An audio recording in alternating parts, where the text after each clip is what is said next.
Good afternoon, everyone. Thank you for joining us. It's a huge pleasure to welcome Secretary of State Blinken to the UK. Tony, it's great to have you here with us. Warm welcome. I think it's fair to say the Biden administration is barely 100 days old, but has already taken a huge number of bold and very welcome steps on issues like climate change, global health and human rights. And that's really created momentum in efforts to tackle these pressing global issues. Since Tony's confirmation, we've been working very closely together, and today's meeting has been another reminder of the depth and breadth of the work that we do together, the convergence of our interests and the many shared values. So today, Tony and I discussed a full range of issues. I'll give you a highlight of, I think, some of the key points. We talked about our shared commitment to stand up for open societies, democracy and human rights, protecting fundamental freedoms, tackling disinformation, holding human rights abusers to account. We talked, a key element of this is defending the rule of law, so we're determined to reform but reinforce the multilateral system. We want to keep working together very closely on all of these points through the G7 and President Biden's Democracy Summit. We also discussed China. I think it's fair to say we see eye to eye on the need to stand up for our values, holding Beijing to the commitments that they've made, whether it's in relation to Hong Kong under the joint declaration or wider commitments, whilst also at the same time finding constructive ways to work with China in a sensible and positive manner where that's possible.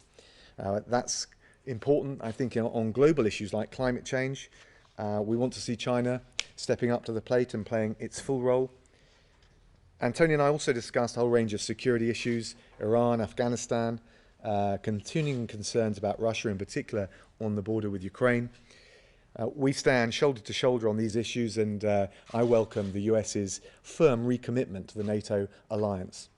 It's only by working together overseas that we can keep our citizens safe at home, and I think that's true in NATO, and I think it's true on COVID and the various measures that we're taking to extend and expand and promote COVAX. Secretary Blinken and I will see the Prime Minister tomorrow to continue the discussions that we've had. One of the major areas of common interest is building a broader and stronger set of partnerships among countries that share our values on the most important issues of the day. So the G7 Foreign and Development Ministers meeting, which begins today, is a great opportunity to really drive that agenda forward. This is the first opportunity for all G7 foreign ministers to meet together in person since 2019. So I think we're glad to be able to socialise a bit together and conduct those meetings face-to-face rather than just doing it all on Zoom and Teams. And I think it's also fair to say that the world's changed quite a bit in those 2 short years. Our societies, our economies have been shocked and shaken by coronavirus. At the same time, we're responding to a situation where our values are being challenged. The international architecture is, at least in some respects, being weakened. And there's also the rapid technological change which brings new opportunities. We've seen that with the collaboration on things like the vaccine, but also acute challenges. And there are global threats from COVID to climate change that frankly demand global solutions, and we're committed to trying to find and forge those solutions. So in that context, we recognise the importance of building dynamic, agile new partnerships with like-minded countries that share our values. And that's why we invited the foreign ministers from India, South Korea, Australia and Brunei. Brunei also obviously representing ASEAN as the chair. And they'll be taking part later on in the week. They're all key partners for us. I think they're also a sign of the growing focus on the Indo-Pacific region as the economic and strategic crucible for this century. And as for the G7, well, at its core, it's a partnership based on values, and so it's fitting that today we meet on World Press Freedom Day. And we've seen a whole range of attacks on journalists from Belarus to Myanmar. Violations of media freedoms are growing around the world at what I feel is an alarming rate. And I welcome the unequivocal stance of the United States and the whole G7 on safeguarding those vital democratic bulwarks in our media freedoms. As co-chair of the Global Media Freedom Coalition, the UK is working with our partners so that we shine a light on the violations. We hold those to account. We support journalists who are trying to shine a light on those abuses around the world. And we try and reverse what is otherwise a dangerous trend. This cuts, I think, to the core of the values and the interests that the G7 represents right around the world. And it shows, again, I think why it's so important for us to meet together this week. Now, let me hand over to Tony. Tony, again, thanks for being here. Thanks for our valuable discussions today. And I look forward, and we look forward to welcoming President Biden to the UK in June. And I'm looking forward to a productive G7 meeting this week. Thank you very much, Dominic. Let me actually just start where Dominic left off, which is World Press Freedom Day, which I have to tell you, I take very much to heart personally as well as professionally. I actually started my career as a journalist from the relatively safe confines of Washington, D.C. But as Dominic said, I think we're seeing every day the work that journalists are doing around the world in increasingly difficult and challenging conditions to inform people, to hold governments and leaders of one kind or another accountable. Nothing is more fundamental to the good functioning of our democracies. And I think we're both resolute in our support for a free press. And so it's fitting that we actually are addressing our colleagues from the press on this day. And I have to tell you, it's particularly good to be in London for the first time as Secretary of State. I realized in thinking about it that the first time I came to the United Kingdom and to London was almost exactly 50 years ago, and many, many times since. But it's especially good to be here today, and especially good, Dominic, to have the chance to spend some real time with you. We've already met twice, I think, in person at NATO. We've been on the phone innumerable times, but there's nothing quite like being face-to-face or sometimes mask-to-mask. And I'm particularly pleased that we've had an opportunity to do that here today, and this will extend on for the next few days. And to your point, President Biden is very much looking forward to being here for the G7 in just a little over a month. And I'm also looking forward to the opportunity to meet with Prime Minister Johnson tomorrow. Very much appreciate that. Right next door. I also do want to take a moment to say in person what I've said in private, including to Dominic, which is to offer my own condolences and deep sympathy on the passing of His Royal Highness Prince Philip, Duke of Edinburgh. This year is the 80th anniversary of the Atlantic Charter, which set the foundation for the international rules-based order that our countries so strongly subscribe to, and which has, as a result of the openness, security, and economic possibility it's created, been a tremendous advantage for not only the citizens of our countries, but for people around the world.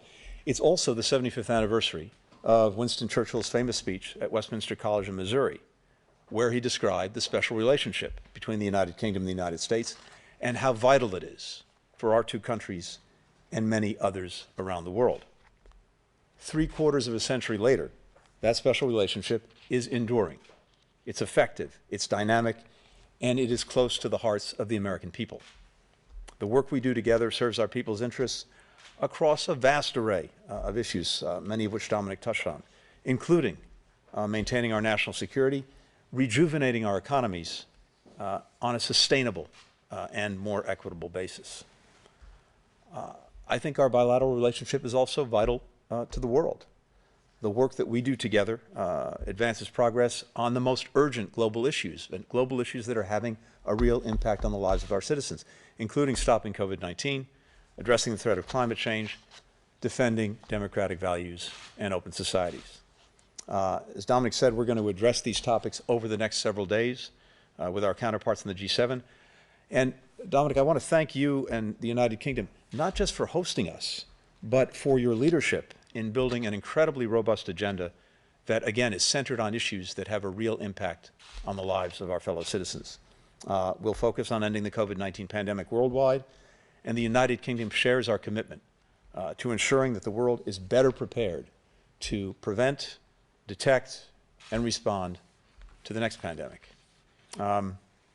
We also have to lead a global economic recovery that's sustainable and that matches growth with equity, so that the people hardest hit by the economic impact of COVID are helped. And that aligns also with the urgent need to reduce emissions and build a green economy so we can rise to the challenge of climate change. To that end, here in London, we'll discuss how the world's major economies need to raise ambitions on climate action. And I commend the United Kingdom for its new 2035 target, which sets an appropriately high bar. We'll talk about threats to the international rules-based order and to democratic values and human rights. Together, our two countries recently took measures to prevent British and American businesses from inadvertently supporting forced labor in Xinjiang and elsewhere in China. We'll continue our robust cooperation to address the atrocities in Xinjiang, a crackdown on pro-democracy activists and politicians in Hong Kong, which breaches China's international commitments, and the repression of media freedom across China and in other parts of the world. I also want to thank the United Kingdom for joining us in holding Russia to account for its reckless and aggressive actions. We have reaffirmed our unwavering support for the independence, sovereignty, and territorial integrity of Ukraine, which I'll be visiting later this week. Also, welcome the Foreign Secretary's recent announcement on the extension of global Magnitsky sanctions to combat Russian human rights abuses.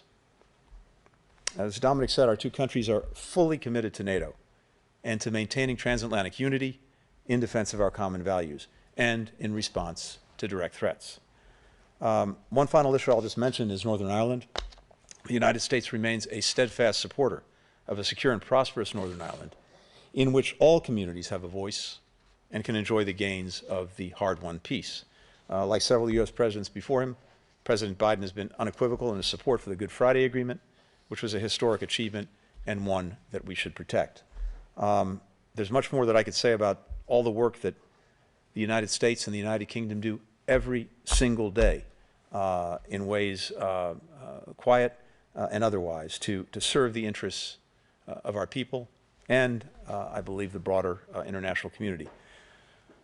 We're connected, it's often said, but always important to reaffirm. We're connected by ties of friendship, family, history, shared values, and shared sacrifice.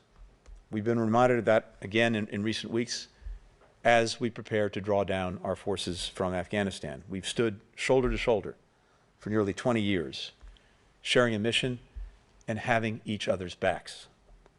We'll never forget it. The United States has no closer ally, no closer partner than the United Kingdom, and I'm very glad for the chance to say that again here today. Thank you. Tony, thanks very much. Okay, we'll take some questions from the media, and I think if the tech is working, we've got James Landell from the BBC up first. James, over to you. Unmute. Foreign Secretary, Secretary Blinken, good afternoon.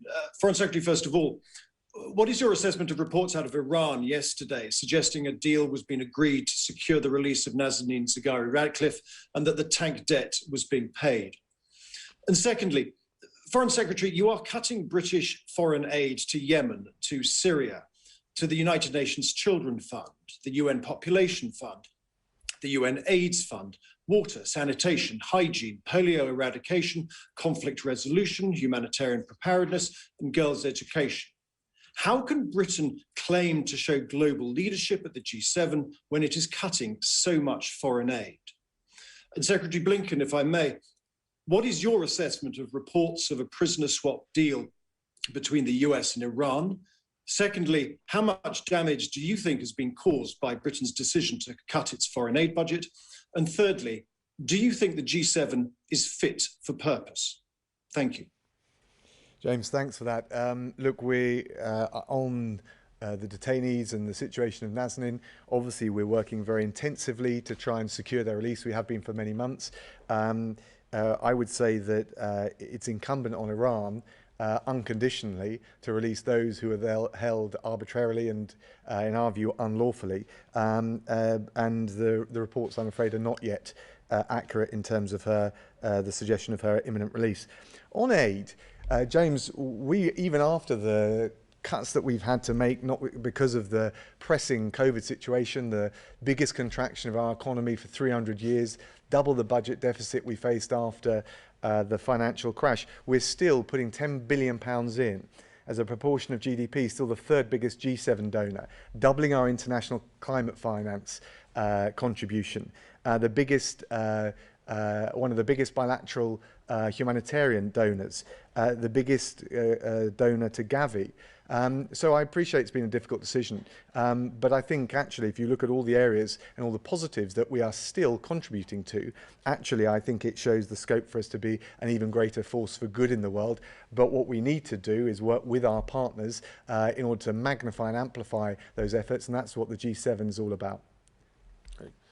Well, thank you very much. And to Dominic's point with regard to our detained citizens in Iran, first, this is something that that we raise at every opportunity. I have no higher priority than bringing arbitrarily detained Americans, American hostages, home to the United States, and that's across the board. And as Dominic said, the reports coming out of Tehran are not accurate. We are very closely engaged ourselves on this issue, and will remain so. And as I said, I'm determined to bring every American home. More broadly on this, we have to take a stand against the arbitrary detention of citizens for political purposes. I applaud the work that Canada has done in this area, and Dominic and I discussed this as well today. And I would hope that with time and effort, countries could establish a norm that this practice is simply unacceptable, because it is. And I think we'll have conversations in the coming weeks and coming months about that. Countries that engage in these actions need to know that that cannot happen with impunity, and it is truly unacceptable. I have to tell you as well that from Washington's perspective, the UK is our most vital partner, including working around the world in helping other countries, helping people fulfill their potential and deal with some of the challenges that have been brought on by many things, but including by COVID-19 now, as well as the climate crisis. And I think we share a commitment both in our own countries, but in the work that we're doing around the world to, as both the President and Prime Minister have recently said, build back better. And we see both necessity but also opportunity in the weeks and months ahead to do just that, to restore growth, but to do it in a more equitable fashion, to focus on addressing, through building back better, the climate crisis that we have to address, and finding opportunity in that with good new jobs based on green technology. And of course, we share a commitment to and conviction about the importance of doing development work in different ways and amplifying, as Dominic said, both our respective contributions as well as bringing others along. And to your question, I think the G7 is very fit for purpose, and it's especially fit for purpose right now. We're seeing this in the leadership of the United Kingdom in producing this incredibly robust agenda, and also bringing other critical countries into the mix so that we can, I hope, amplify the effect we're having, amplify the results.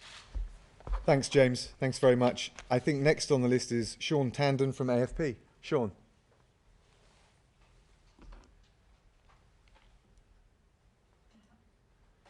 Sean, you're on mute. There we go. Still not. Still on mute, Sean. Sorry, can you hear me now?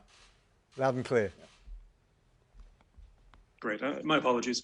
You touched on the Asia Pacific, this being quite an emphasis this week. To Secretary Blinken, the policy review that's just come out on North Korea, how hopeful are you? Muted.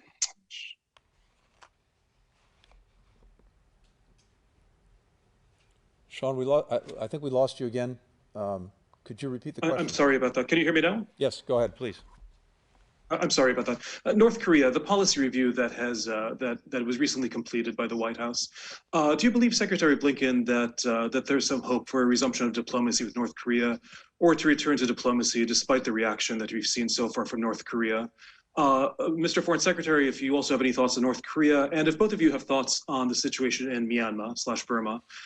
We've seen an upsurge, an uptick in ethnic violence, violence by ethnic fighters. There have been persistent killings of protesters. International resolve, if expressed here, will it have an effect? Thank you very much. Thank you very much. On North Korea, yes, you're exactly right. We completed the policy review, and we conducted this review very deliberately in two ways. First, with the recognition that this is an incredibly hard problem, and to state the obvious, it is yet to be solved from administration to administration, Democrat and Republican, over the years. And so we wanted to take account that history, to look at what works, what doesn't work, and how we could have an effective policy to advance the goal that we have, which is the complete denuclearization of the Korean Peninsula. Second, we did it in a deliberate way because we wanted to make sure that we were very actively consulting with all of the concerned countries, starting with our close allies, South Korea and Japan, given their own very strong equities in this issue. And so we did that. We took the time to do that. And what we have now is a policy that calls for a calibrated, practical approach that is open to and will explore diplomacy with North Korea to try to make practical progress that increases the security of the United States, our allies, and our deployed forces. And as we're doing that, we will continue to be in very close coordination and consultation with allies and partners, starting with the Republic of Korea and Japan, as well as others along the way. I hope that North Korea will take the opportunity to engage diplomatically and to see if there are ways to move forward toward the objective of complete denuclearization of the Korean Peninsula. And so we'll look to see not only what North Korea says, but what it actually does in the coming days and months. But we have, I think, a very clear policy that centers on diplomacy, and it is, I think, up to North Korea to decide whether it wants to engage or not on that basis. Sean, look, we share the strategic paradigm that Tony set out. We'll support and supplement those efforts as conducted by the US and, of course, our friends and partners in the region. On Myanmar, look, we want to see an end to the violence. We want to see the military regime return to democracy and the electoral mandate that the government should have, representing the people of Myanmar. We've been clear, not just in our targeted sanctions, our Magnitsky sanctions, but also wider measures we're taking to stop UK businesses doing business with conglomerates or businesses controlled by the Tatmadaw, that we're going to apply pressure that way. Equally, we've been engaged with the partners of the region. I've been discussing that with ASEAN foreign ministers recently, and we've obviously got the opportunity with the G7 guests here from Korea, from India, from Australia, but also the foreign minister from Brunei, chair of the of ASEAN at the moment, to discuss how we shift the dial and get a change for the better in Myanmar. And so we'll keep up all of those efforts on the sanctions side, but also on the diplomacy front. Tony, I don't know whether you wanted to add anything on Myanmar. No, I think that covered it very well, other than to add that the 5-point plan or agreement that ASEAN reached, I think, is important, and we are looking to ASEAN to move forward with that plan, including designating an envoy from Myanmar and getting that person to Myanmar to be able to engage all of the parties. But it is vital, regardless of anything else, that the violence cease, that prisoners be released, and that Myanmar return to the path of democracy. And I subscribe to everything that Dominic said about some of the things that we're doing or looking at to encourage that. Sean, thanks very much. Next up, we got Lucy Fisher from The Telegraph. Lucy. Thank you. Two quick questions, if I may. Firstly, on Northern Ireland, Secretary of State Blinken, you said the US supports the Good Friday Agreement, but I wanted to ask you and Foreign Secretary Raab how secure you each view the agreement as being, and whether the Northern Ireland Protocol should be reached to help maintain peace. Secondly, on Afghanistan, are you not each concerned about an explosion of violence and outpouring of refugees following exit of troops? And Secretary Blinken, isn't Washington in effect ignoring allies like Britain, where the head of the military has voiced misgivings over this troop drawdown? Let me just say on Northern Ireland, the Good Friday Agreement is absolutely crucial to peace. We also recognise and appreciate the US contribution to it and the stake that America feels that they have in the Good Friday Agreement. And that ought to be at the centre of what we do going forward. In terms of the Northern Ireland Protocol, Lucy, obviously there are bits of it that protect the EU equities around the single market, bits that protect the integrity of the single market of the United Kingdom. We've got to make sure in the joint committee we're pragmatic, we work through all of these proposals, we implement them in a balanced way, and that's the approach that we take going forward, including with our European partners and our friends in Dublin and indeed with our American partners. On Afghanistan, just to be clear from a UK perspective, we do not feel ignored by our US partners. We've had very good consultation on this and we continued that. We discussed it today. We certainly see the priority as protecting our troops in the period between now and September, making sure that we preserve the ability to deal with counterterrorism, that the gains that were hard won in Afghanistan are not lost, and also ultimately promoting dialogue and a peace process that benefits all Afghans and leaves Afghanistan as stable as possible, as inclusive as possible. Lucy, just add, as I mentioned in the opening remarks, we very much welcome the provisions in both the trade deal between the United Kingdom and the European Union, as well as the Northern Ireland Protocol, that will help protect the gains of the Good Friday Agreement. As the United Kingdom and the European Union begin implementing the Brexit-related provisions, we will continue to encourage them to prioritize political and economic stability in Northern Ireland. With regard to Afghanistan, as we work toward the decision that President Biden made, we spent a good deal of time very actively consulting with our NATO partners and NATO allies. And you know, as I noted, Dominic and I were in Brussels together on a couple of occasions, both in advance of that decision and as the decision was being announced. We were on the phone regularly as well, talking about this. And NATO made a commitment. The NATO allies made a commitment to each other and to our partners. In together, adapt together, out together. And that's exactly what we were doing, with an emphasis on the word together. NATO issued a unanimous statement, both in support of President Biden's decision and taking note of the actions that allies and partners would take at the same time.